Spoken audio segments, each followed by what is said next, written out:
Good evening, everyone. I call this meeting of the Council of the County of Lennox and Addington this Wednesday, May 13th, to order at 6:30 p.m. Can I get an adoption of the minutes of the regular monthly meeting held April 15th, 2026? Councillor Wise, seconded by Councillor Davison. Any edits, errors, or omissions?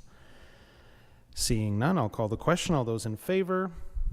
Motion is carried. Can I get an approval of the agenda as presented? Deputy Warden, seconded by Councillor Fritsch. All those in favor? Motion is carried. Are there any disclosures of pecuniary interest or the general nature thereof this evening? Seeing none, we will move on to the Warden's report. Can I get a motion to adopt? Councillor Hook, seconded by Councillor Calver. Any questions on the report? I just have one thing I would like to mention in addition to the report. This evening, watching somewhere in the virtual ether is that young gentleman on the right, who it's my pleasure to introduce, Alan Burry. He was chosen as one of 3 candidates to become a 2026 AMO Youth Fellow. And the poor bugger has me as his mentor. Alan is currently a student in his 4th year at Carleton University in Public Affairs and Policy Management. He's been both a page at Queen's Park and the Senate of Canada, and I won't list all of his accomplishments. Suffice it to say his resume is impressive in its own right. And astounding, frankly, given his young age. It's been a privilege to work with Alan these past months, and I know him to be extremely intelligent, savvy, hardworking, but also caring, compassionate, and very friendly. Alan has a goal of practicing municipal law. I told him there's no money in that. And I'm sure we would all agree how imperative it is to have future generations interested in pursuing careers in public service in general, but in the municipal sector in particular. And I can recommend Alan to colleagues and anyone who can hear that Alan does inspire hope for the future. So he is watching this evening wanting to know what upper tier council is all about. So wherever you are out there, Alan, and that picture was actually taken on Monday at the EOWC's Advocacy Day at Queen's Park. So he got to meet the Premier that day. So anyway, thank you, Council, for indulging me. I wanted to introduce you to Alan, who is watching. All right, I will call the question on the motion. All those in favor? Motion is carried. Thank you. Matters for consideration, the Lear study update.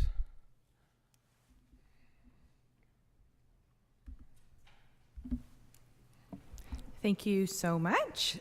So I'm here to provide an update on the Lear study. So since the initial draft 1 mapping was released, we, staff and consultants, have sent over and reviewed and received over 1,000 comments from property owners, farmers, agricultural operators, agencies, other stakeholders. We've been talking to a lot of people. So each comment that we received was thoroughly reviewed and assessed. We looked at every property in detail, and we considered provincial policy direction, agricultural criteria, as well as local knowledge provided by not only the comments we received, but our committee members. And so revisions were made based on that to produce the map that you can see on the screen. So draft 2 represents a modification of the mapping based on 2 main differences. So this one actually includes our local knowledge versus draft 1 didn't really, because hadn't been an opportunity to provide any comments. So it also allowed for staff to review some of the parcels that were maybe missed as part of draft 1 that were either identified through comments or were small parcels that were kind of missed along the way. So the idea is for the draft to be kind of made public tomorrow to everybody, as well as with our online mapping tool, where you can go in, put in your address, and see if there were any changes made to your property. And then with council's direction, it will also be submitted to the ministry to start the formal review process. So I want to just highlight some of the main changes that you can kind of see on draft 2.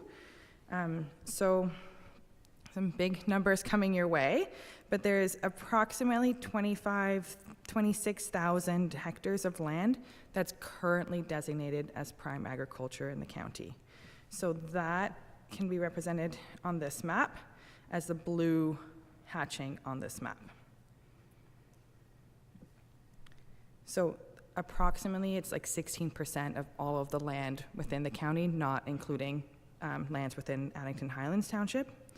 With draft 2, so all of the green areas that you see on this map, these are lands that are being proposed to be designated as prime agriculture, and it's roughly 32 hectares. So we're going from just under 26 to just under 32, so an increase of about 6,000 hectares compared to what is currently designated. So this calculation does not include the areas in yellow. So there's 3 main areas in yellow, and they are like the field investigation areas that are still pending for review, basically. So in total, if like all of this were to be approved today, let's say, which we're still expecting is still very much a draft, it would be about 20% of the land in the county that would be represented as prime agricultural lands. So you'll also notice that compared to draft 1, if you remember, there are more areas in yellow on this map than there were with the draft 1. So that came from feedback from local knowledge, comments received, that these were areas that really warranted more investigation. So in draft 1, there was approximately 1,150 acres that needed to be field checked, and this has increased to about 3,200 hectares. So an addition of about 2,000 hectares were added to the field checked area. So again, this is because of all the comments we've received that we really believe that they would merit from some soil sampling, some field investigations that our agrologist on our consulting team would do. And the work would be carried out to make sure that we're getting it right and actually designating the land that needs to be designated. So with this work, it would be starting in June, and then they would kind of finish hopefully by the end of the summer. So we're looking to council today for an additional budget request to accommodate this field work. In terms of next steps, again, this is just draft 2, so there will definitely be a draft 3 after the field investigation and soil studies have been completed. We will also be expecting comments from the ministry and any more comments received from the public, so they will all be taken into consideration to produce a 3rd, maybe a 4th draft. So all of this will kind of happen after the field investigations have been completed, and we'll be obviously taking comments for the release of draft 2. That being said, there are still like a public meeting that needs to be held, an open house that needs to be held, so there's still lots of opportunities for public engagement to come, which we'll see how they kind of go depending on what comes out of the field investigations.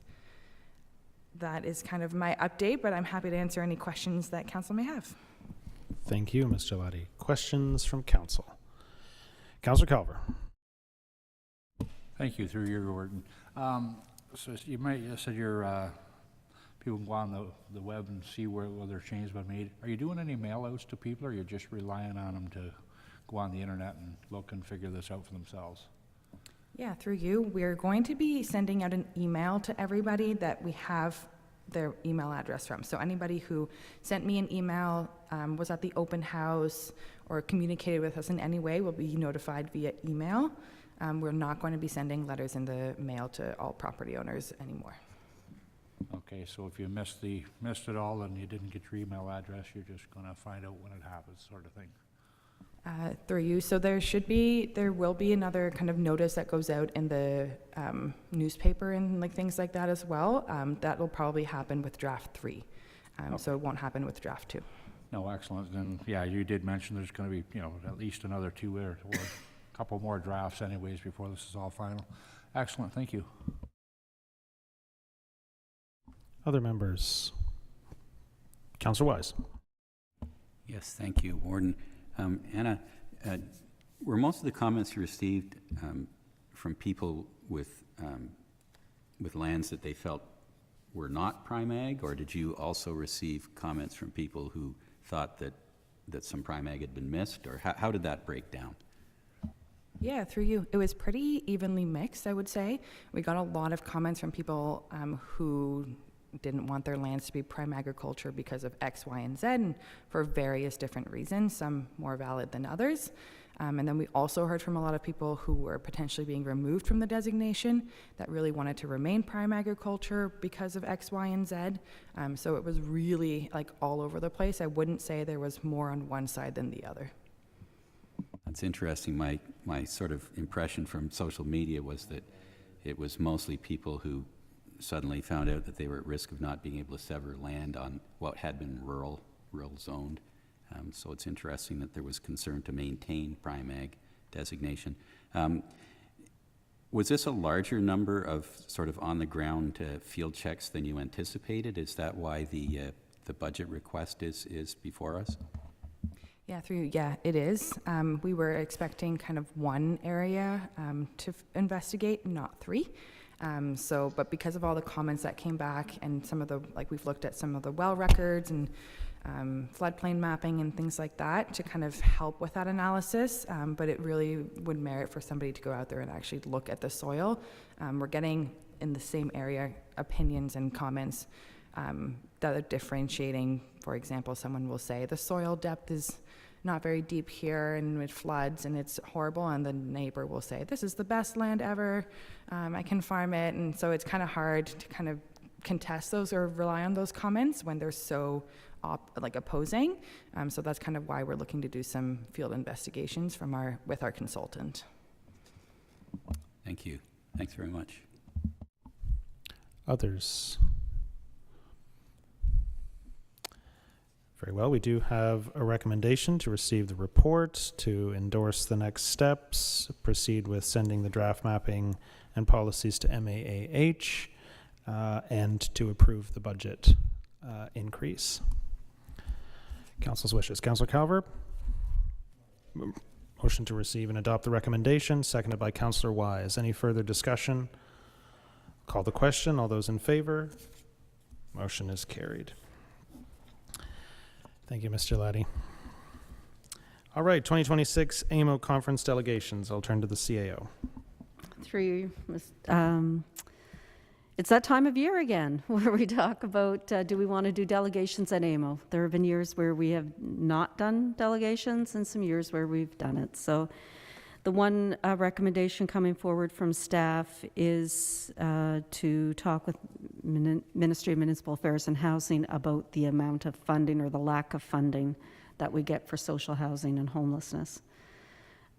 Council may have other ideas as well that you might want us to submit.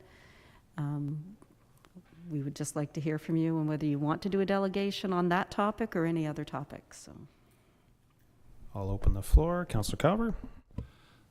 Thank you, through your warden. Yeah, I'd like to see a delegation request for the housing and homelessness funding for sure. And as it stands right now, I'm not going to AMO, but if we were able to get that delegation, I definitely would make an appearance for that. I'd like to talk to them. That'd be great. Thank you. Okay, I'll just take that one and I'll look, I'll see for head nods if there's consensus around MAH for that. Yep, there is. So Brenda the CAO will write that down. Others, any other delegations of interest?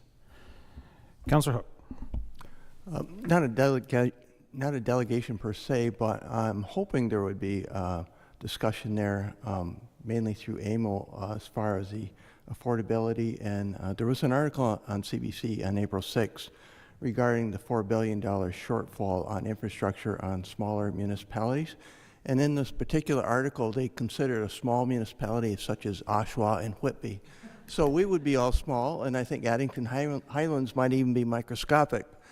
But we're all struggling for infrastructure, and even our fire department, the regulation and the cost of fire equipment, the training and everything is so burdensome.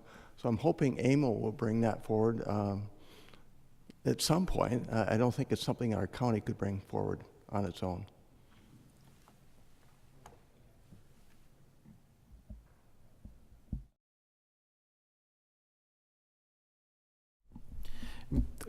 My little sidebar with the CAO was we'll take that back as well and think about what we could maybe do ourselves at AMO on the affordability piece. I'm sure.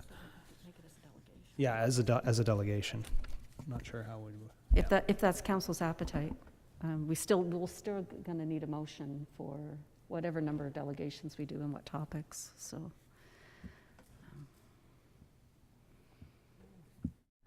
Others? Oh, follow up? Go ahead, Councillor Hook.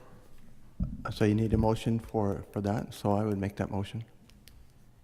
Well, I'll do a formal motion to receive the report and then direct staff for delegations on the number of topics that we want. So I think there was consensus around affordability being another piece to the puzzle. Are there any other topics? I mean, there are lots, of course, but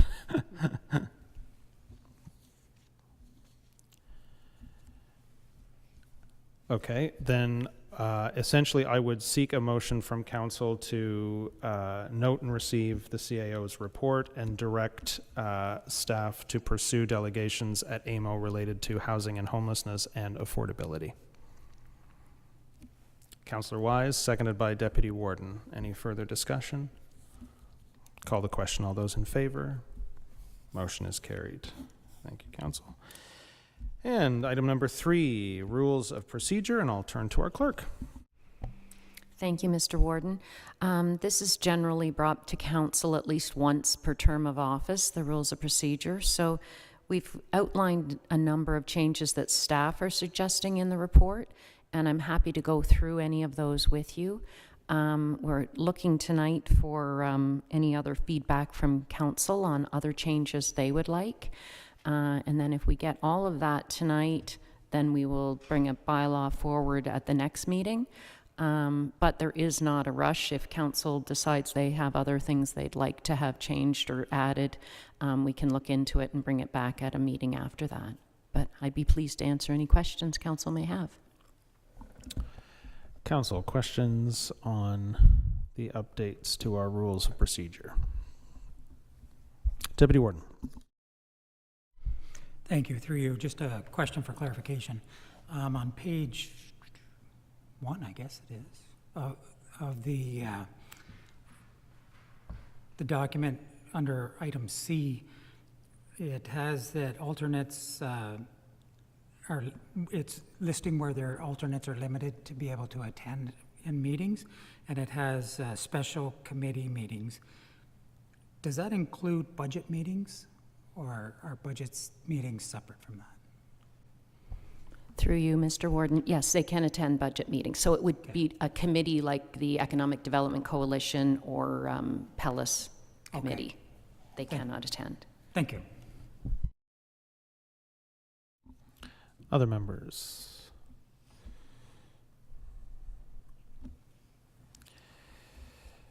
Very well.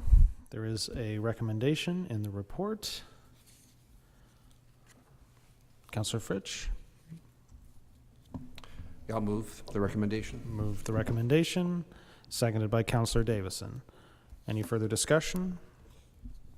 Call the question. All those in favor? Motion is carried. Council remuneration policy. Over to the clerk again. Thank you, Mr. Warden. Again, this policy is usually brought back to council every year, but this year it didn't come to council because council decided not to raise the remuneration. But there are other things in the policy that you may want to change. So we've brought it before you in case council has any changes they'd like to make. Again, if there are any changes, we'll bring it back as a bylaw at the next meeting. And I'd be pleased to answer any questions council may have. Any questions from council? Councillor Hook. Thank you, Mr. Warden. I think it's always good to see where we stand in comparison to other municipalities. And when we look at the deputy warden and councillor salaries, I think we're in the ballpark, which is good. And I realize we froze the wages for 2026.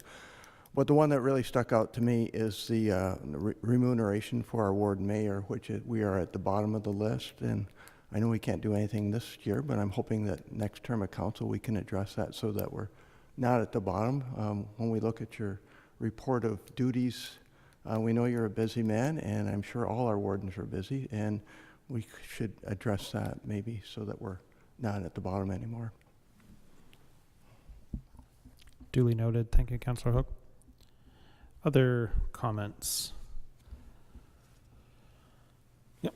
Councillor Richardson. Thank you, and through you, Mr. Warden. It's more of a question, I guess, for Madam Clerk.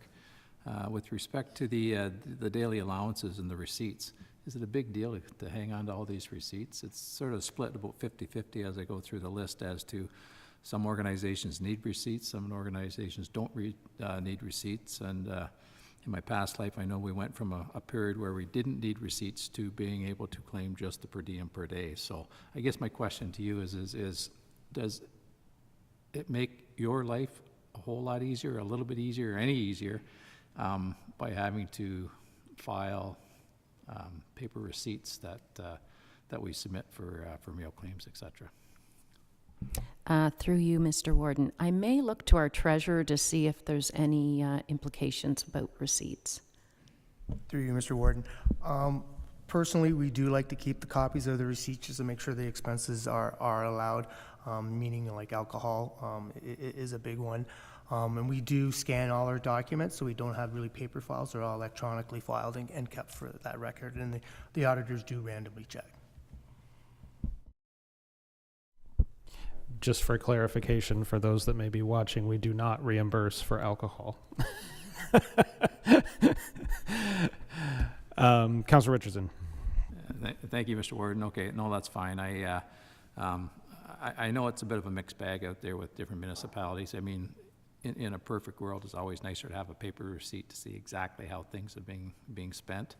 I just thought that if it was going to be more cumbersome I know that sometimes you get 4 or 5 people that are away at conferences and they hand in 5 or 6 or 7 paper receipts that some of them you can read, some of them you can't. It becomes cumbersome. So I'll leave it at that if for staff it's not overly cumbersome to deal with them. So. Thank you, Councillor Richardson. Councillor Wise. Yes, thank you, Warden Townend.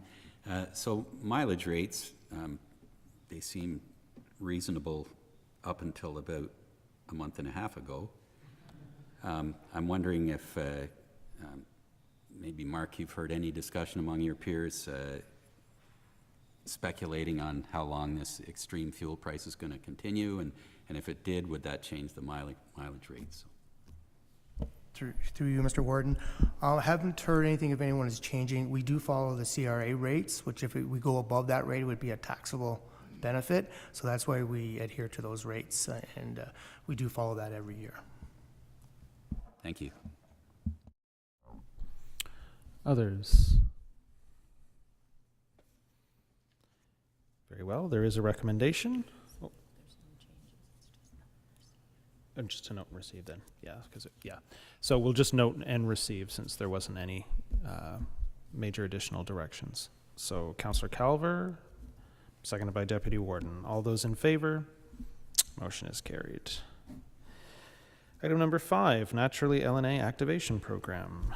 Over to Mr. Paul. Okay, thank you. So this is a similar report to what you've seen over the years, where we bring forward applications to be received and projects that staff and our Economic Development Coalition have recommended be funded as part of our Naturally LNA Activation Fund. So there's 3 in front of you this evening, 1 from Greater Napanee, 2 from Loyalist. And you'll note at the bottom of the report, it just shows the balance of what's left per municipality through the remainder of the year. So we'll continue to promote those and hopefully spend as much as we can and get that money out into the community as well. So the recommendation is to approve these 3 events that are upcoming for the spring and summer. Thank you, Mr. Paul. Questions? Seeing none, there is a recommendation. As the director outlined. Councillor Fritsch moves. Councillor Hook seconds. Any further discussion? Call the question. All those in favor? Motion is carried. Friends of the Napanee River request. I'll go back to Mr. Paul. Yes, thank you. Just about a week ago, I received a request from the Napanee, the Friends of the Napanee River with regards to a project they're working on and funding that they had thought was secure, but unfortunately it's not. And based on that, I wanted to provide a bit of an overview to County Council tonight with regards to that project. There were slides that were attached to it, but I'll just do a quick summary of those documents. So this is all about flowering rush, and for those of you who are not aware, it's an extremely aggressive and invasive aquatic Eurasian plant. It grows on the margins of still water down to a depth of about 2 meters, and it outcompetes native vegetation, restricts fish flow, migration, and breeding areas, and density of this plant alone inhibits recreational use of lakes and rivers. And unfortunately, this has been found in the Napanee River between Yarker and Camden East. And it went from no signs 4 years ago to now, in some circumstances, choking the Napanee River along those boundaries. So back in 2024, the Friends of the Napanee River have done a lot of observations and studies, and of course have recognized that there's a 1.8 kilometer area that has significant new growth of this aquatic plant. They've done lots of deep research and consultation. They've talked with over 20 projects and municipalities, and have actually been focusing on a project that was successful in Alberta that utilizes what's called Habitat Aqua, which is a highly targeted eco-friendly herbicide. So over the last 2 years, they've been working with numerous partners such as Quinte Conservation, MOE, DFO Fish and Habitat Protection Program, Ministry of Natural Resources, Ontario Federation of Anglers and Hunters. And they were fortunate enough to receive $2,000 from the Invasive Species Action Fund, which really helped them do an assessment of the river and get them to the point today where they're actually planning to do a spraying initiative at the end of July. The hope was that they were going to receive $7,500 to support that through that fund, but just last week they were told that there will not be money flowing. So based on that, there is a shortfall of approximately $5,000. Just a little, I guess, summary of success they've had financially over the last 2 years. They've already raised $10,000 in cash in kind. That's from Stone Mills, property owners, the Community Foundation, Friends of the Napanee River, and the Stewardship Council. So as I indicated, spraying is scheduled for the end of July. Without funding support, the spraying will be canceled. And based on the spread of flowering rush and its aggressive growth, there's a strong risk that it will spread across the river in that area, severely limiting any recreational activities such as paddling and damaging, as well as, of course, damaging the river's ecosystem. So far, that's the main majority of where the damage is done on that 1.8 kilometers. But of course, the risk is that it's going to spread throughout the river and further into our ecosystem in Lennox and Addington County. So pleased to present that overview to you and be happy to answer any questions that you may have. Thank you, Mr. Paul. We can start with questions. Councillor Hook. I have some experience with the Invasive Species Fund, and I know that the fund covers insects, plants, minnows, all kinds of invasive species, not just the ones that come to mind. And one like Phragmites has its own fund, and there's just simply not enough money to apply for all the municipalities. And of course, every municipality has invasive species. I certainly would like to help this group. I've never heard of flowering rush, but based on other invasive species that we have, like Eurasian milfoil, the one thing we do know is if we don't get rid of it this year, there's going to be more of it next year. Mm-hmm. So if it's not on the top of the list of the invasive, they have certain species that they're really targeting within that list, and probably flowering rush is not on it, so therefore they didn't get the funding. Mm-hmm. As I said, I would like to help fund this. I'm not sure how we would pay for it, through which avenue, but I do have a question. When you have invasive species in the water, there's always a question when you use a herbicide, do the people actually fund it? Are we actually getting into a liability? And because there's probably going to be some people that are not in favor of putting a herbicide in the water. So my point is, I think it's a great idea to fund it, but would we be liable in any way as a funder? Yeah, I mean, it's a very good question, and I don't have the answer to that question. It's something I hadn't thought about, so I appreciate you bringing that forward. I know the program itself has been proven in other locations, has been successful. They have education facilities, and a professor, I believe, that's been part of this project as well. And they'd be going through the approval processes through MOE as well as other governing bodies. But well, it's a good question. I just don't have the answer to that. Yeah. I'll come to you in just a moment. Councillor Wise, for Council's information, the existing policy that we have is that we don't administer grants. That's been on the books since 2014. So if council's wishes are in the end to financially support this endeavor, it needs to just simply be made with the knowledge that that is deviating from our policy as it stands, which of course is council's discretion to do, but it's important for all of us to have all the lay of the land. Councillor Wise. Yes, in terms of risk or liability, nobody likes to use any chemical in the environment. This one is registered for this purpose. It's a very targeted for this specific species. We got information today that BASF, which is the manufacturer of this herbicide, has waived the cost. So they are essentially offering to donate the herbicide because they think this is such an important project, if you will, as almost a demonstration project. So the funding request of $5,000 is net of that donation. It was going to be $6,000 or $7,000 that was being requested. And I guess my question relative to what Nathan has just said about our policy, I'm wondering if there is a workaround and if there is any funding in any department that could be applied to this, maybe under a consideration of future impact on recreation, and therefore it's an economic concern. So I'm just wondering if there's creative ideas from council or staff as to how this is a tiny amount of money relative to our budget. If we agree that it's a good thing to support, how we could do that without really violating that policy? Yeah, it's a good question. I'm going to turn to Mr. Day and see if he's able to shed any light on that. Sorry to put you on the spot, Mr. Day, but It's okay, through you, Mr. Warden. I did speak with Mr. Wager, Director of Infrastructure Services, and maybe under our weed control, under the roads budget, that we might be able to partnership, or you want to speak further on that? Yeah, so we have an operational budget for noxious weeds that we do roadside spraying in the county of Lennox and Addington. If we did a partnership for noxious weeds for this, I believe it wouldn't be classified as a grant. It would be more of our operational objective to combat invasive species. And we do have money in our operating budget that would cover the cost of this without going over the approved budget that has already been approved by council.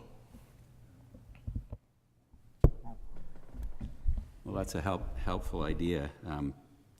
I would make the motion that the report be received, and that staff be requested to find a way, further to what Mr. Day and Mr. Wager have just asserted, to fund this project, or to assist this project. yeah, to assist the project through the noxious weeds Yeah. budget line for infrastructure services. Okay, I'll take that motion. Is there a seconder? Councillor Davison. Discussion on that motion? Yeah, Deputy Warden.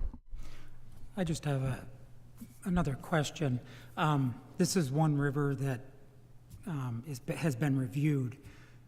Do we know if this weed is found throughout the area and other areas? And I'm just wondering,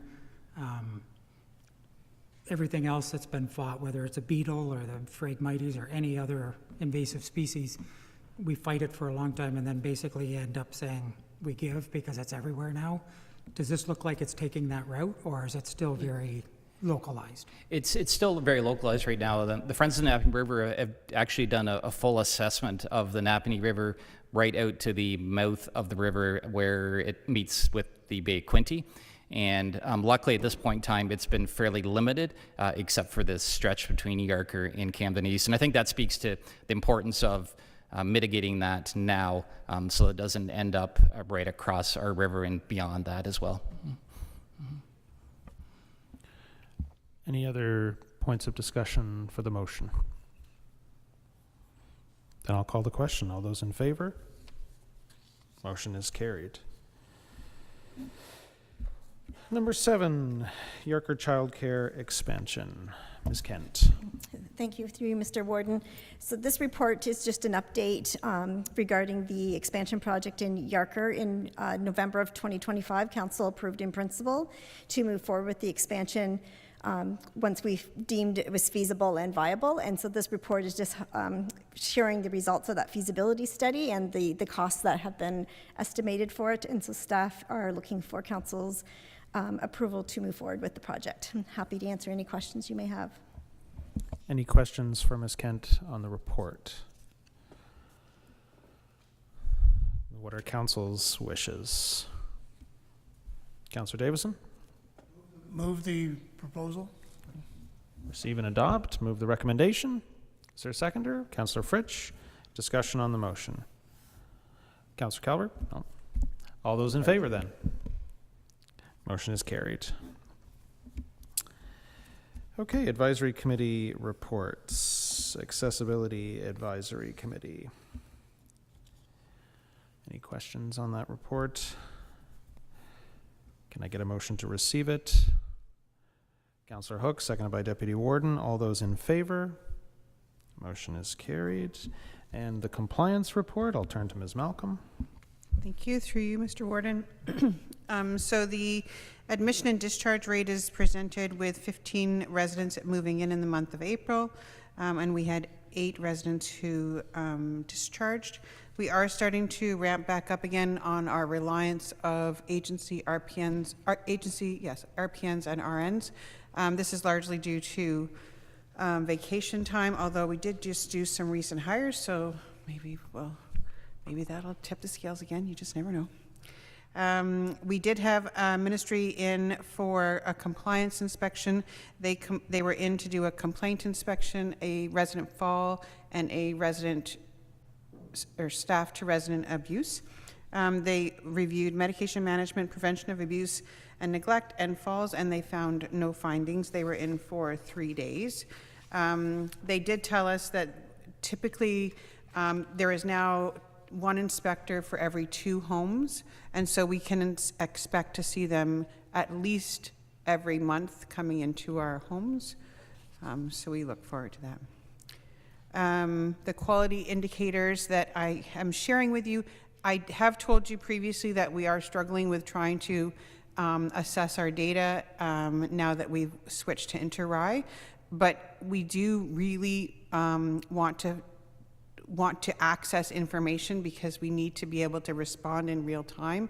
And so this is just another data set that we are leveraging. So I thought I would share it with you because I think it's important that you know that we are staying on top of the trends that we see within the home. Overall, I don't see anything that's of concern. In fact, I'm really pleased with some of the results, especially the one related to worsening dependent mid-loss ADLs, which is a testament to the joint efforts of our restorative program and physio program, and it does transcend over making sure that the residents are having a really high quality of life and not experiencing negative symptoms such as pain and those kinds of things. So I'm hoping that this is valuable information for you. It is for the home. And there has been no further outbreaks, and we currently are not doing flu shots, of course, and our COVID vaccinations. The COVID vaccine was not being provided to us for a period of time, and so that's why you see it's a very low percentage of 5%, but we have started giving them as of last week when we were getting the vaccination or vaccine again, and so that you'll see that increase for next month. Happy to answer any questions. Thank you. Any questions for Ms. Malcolm? Councillor Fritsch. Yes, through you, Mr. Warden. Yeah, Angela, I had a question on staffing and really the trends.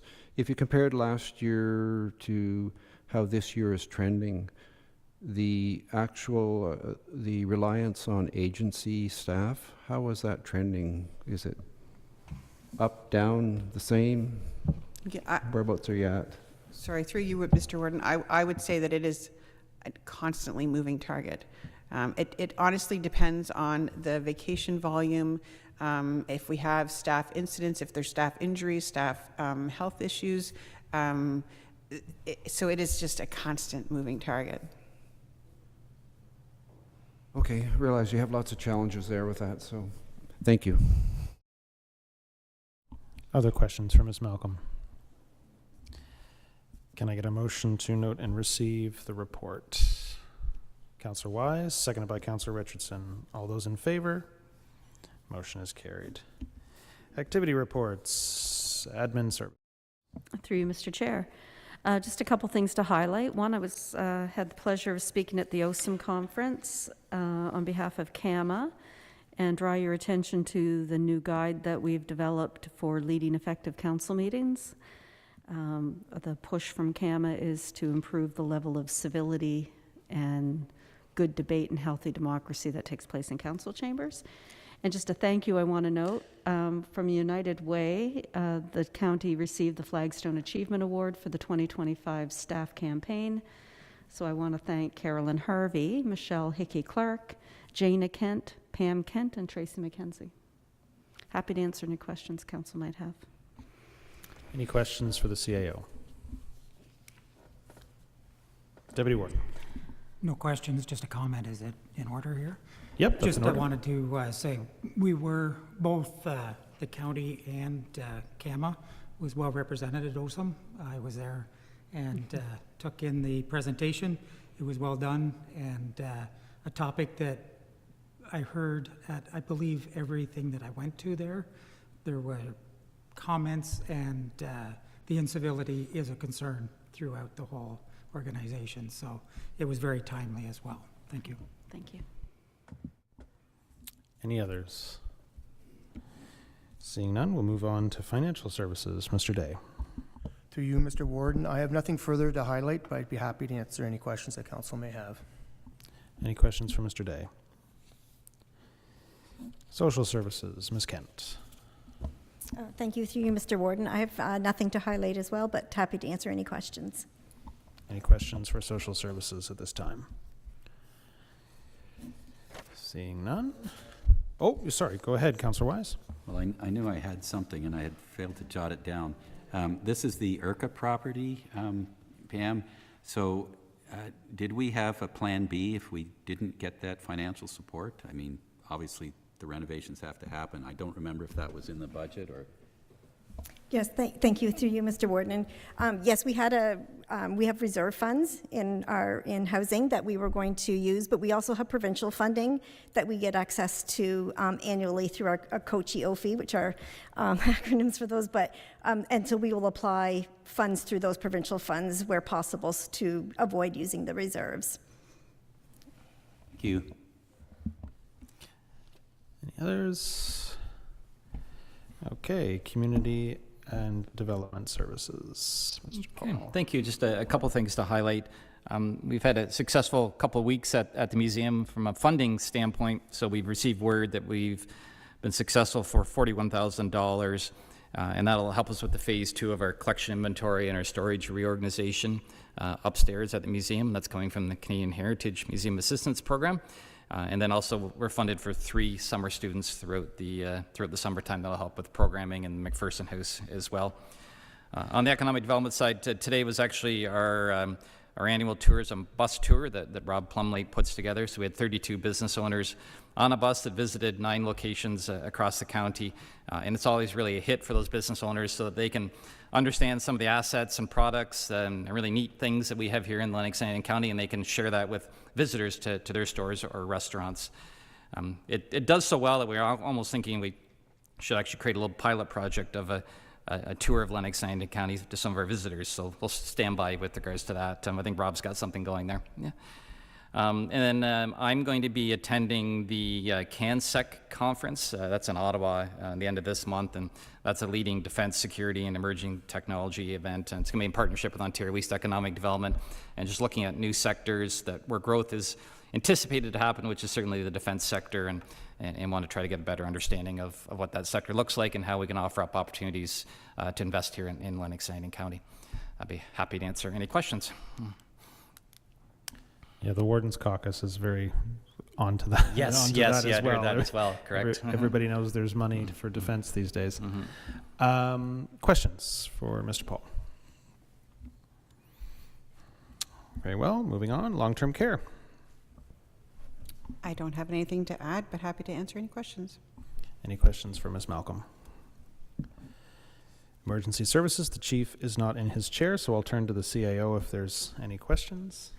I'd be happy to try to answer any questions you might have. Any questions? Seeing none. HR. Thank you, Mr. Warden. I just wanted to do a quick shout out to Isaac Miller and Ethan McDonald. They've been with us since January and they just left. They did their placement with us through the St. Lawrence College HR program. So we really appreciate their contributions over the past few months and wish them all the best as they launch their careers as HR practitioners. And we also welcome Gina Dickerson. She's from Loyalist College and she'll be with us now until the end of first week of August. Only been with us a few weeks, but doing really well, and I'm sure she'll be an asset to the team. And the second thing I just wanted to highlight is that the past month we did focus on building our internal capacity in terms of mental health training, both with the assist and mental health first aid, building that capacity internally so that we can support those we serve and each other. And special appreciation to the town of Napanee. They did work with us. There was a collaboration so that we could offer that on site and get the numbers to do that. So that's much appreciated. Thank you. Thank you, Ms. McGarvey. Any questions for Human Resources? Okay, moving on. Infrastructure Services. Mr. Wager. Yes, thank you. Through you, Mr. Warden. I don't have anything to add or highlight, but I'd be happy to answer any questions should council have any. Any questions for Mr. Wager? Seeing none, can I get a motion to receive the activity reports en masse? Deputy Warden, seconded by Councillor Davison. All those in favor? Motion is carried. We have some resolutions before us, the first of which is opposition to Alto High-Speed Rail, submitted to us by Tyendinaga Township. What are council's wishes? Councillor Fritsch. Make a motion to receive and support. Motion to receive and support by Councillor Fritsch. Is there a seconder for that? Councillor Wise. Discussion on the motion. Call the question. All those in favor? Motion is carried. Number 2, support of the Alto High-Speed Rail initiative by the County of Renfrew. What are council's wishes? Councillor Hook. Motion to receive. Motion to receive. Is there a seconder for motion to receive? Councillor Calver. Discussion on that motion. Call the question. All those in favor? Motion is carried. Property reassessment in Ontario. That's from the Warden's Caucus.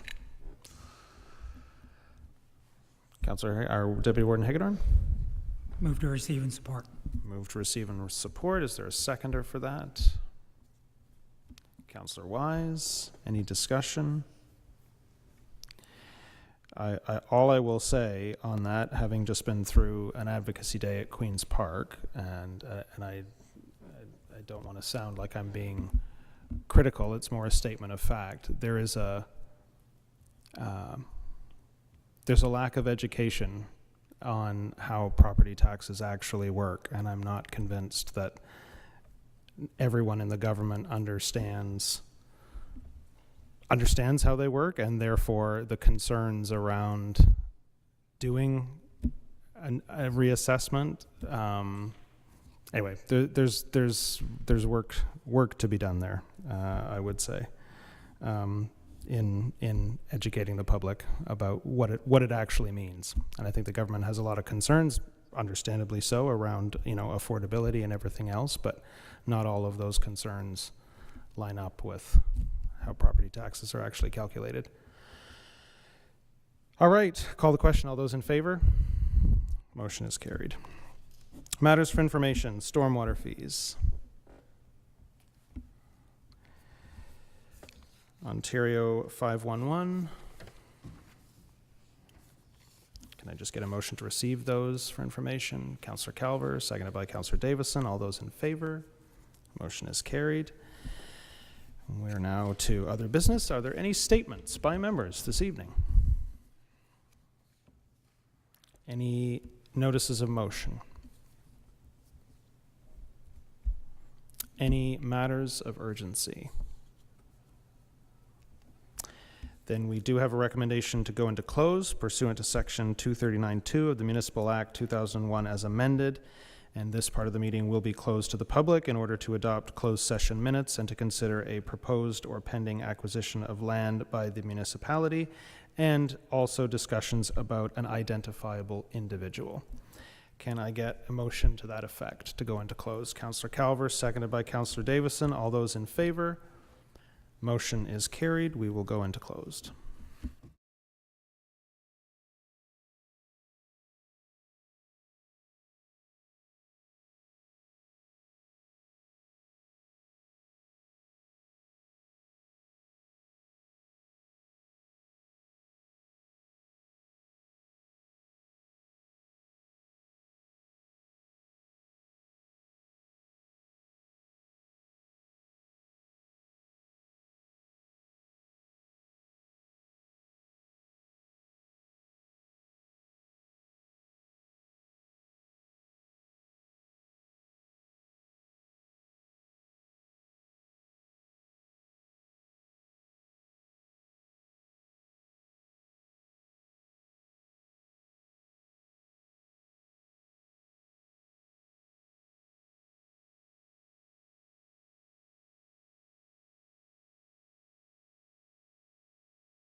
All right, good evening, everyone.